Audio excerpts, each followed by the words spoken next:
ngasi aina tawdoisina tai karisina te sina mu ground da thaba makhada leiba makhada direct thariba dragon fruit singse kamai tawdana leibak lehaw se hap kadage habdo atopa hen ba kaisho hapoi ko mamangi da khoi gi pot ta thaba hap khibdo adu ka dum haipe dum chap manani masida leise santhi ne yenti ne pura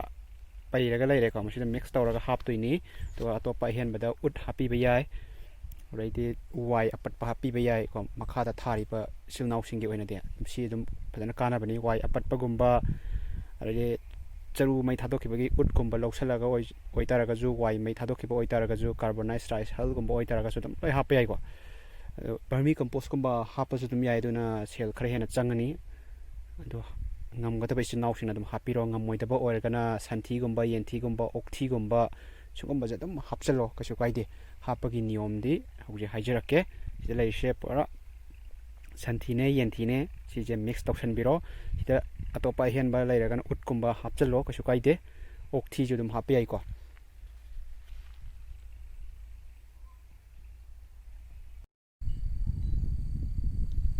sumaina mix tawre ko aduga bucket sida puri ni bucket amana afam ani ani happe sigi size yawbu yawre yawdbu yawri ko kara tappajo masije aina trellis se sema ngamdabagi feeding tawdabane ba habidi har gumba je hapchan dabane ba ado hojik machak se leira abnina sema adabani hapchan ba horamni ko jara jara law ilal ladabani to sumaina haijil ba ta yani khom khom je sumaina loina haijil ani saigi santiga yentiga mix tawbaduni ko to utchu dum haijil akaduni ko utche wai mai thabado carbonized rice hai tare wai mai thaba khoigi tumna thadok tabado adungumba haijin bena kwai fei ko saigi soil ji khara loose ohelaga nuai bane baduna maina sigi size da yoba kanjida khoina trellis se pata sembi taragadi ja lawang wang khat khara damni ko sembalo yara dabane do hojik tap tapna semani du makhong je to sumaina chumna thagat piu hai tare kaimta topa side branch longan dabida to sumaina chumna thagat kadabani ko hayeng pambi jena fit mari makai khwai phabadi mari sina khwai phabani ko sembagi je hai tare maina chumna thagat pi bai tare ase makha daga long e ji loi lokthokadani ko hojiki ona di sumaina soil jing je sembi boina sumaina haijal lo aduka ut wai yenti santhi okthi loina haijan bai ko sumaina haijan biro ado growth da sembiro yeng mathang kainogi semba kanda trele semba kanda mu mathang ulakke sumaina makhada chagungna mathang long thui myam je asiam ta long thon ba yade ko si ayeng mathang hairakige hujiki oina di khoigi feeding to boja si oina to biro som side ki je hap tangkai chale se hap ga loisalani aduga ut haijalani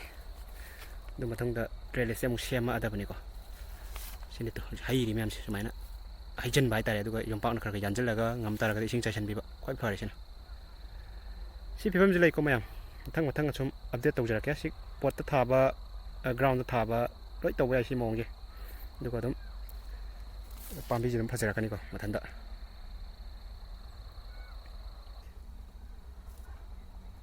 masini ko mayam taksha banate aina tawjaba share sum tawjarakani mayam ju tawsan biro hojik magi feeding tawbu matam ni ko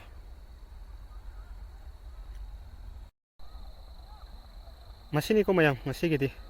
aina kamai tawduna ground thari ba pambi gaise har hap ke do feeding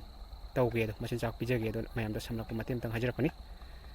mayam ju toksan biro ground thabo taragadi adu pota thabo ganang mamang da sengbi do du samana toksan biro sida topa hen ba har kaimta hapu bai mathau ta de ko santhi yenti okthi ut sugum mayam je hapchalaga dum growth lom da dum padane in ma da mateng oi bani mathang tawmina si mayam duga hayeng trele semba kanda mu ucharak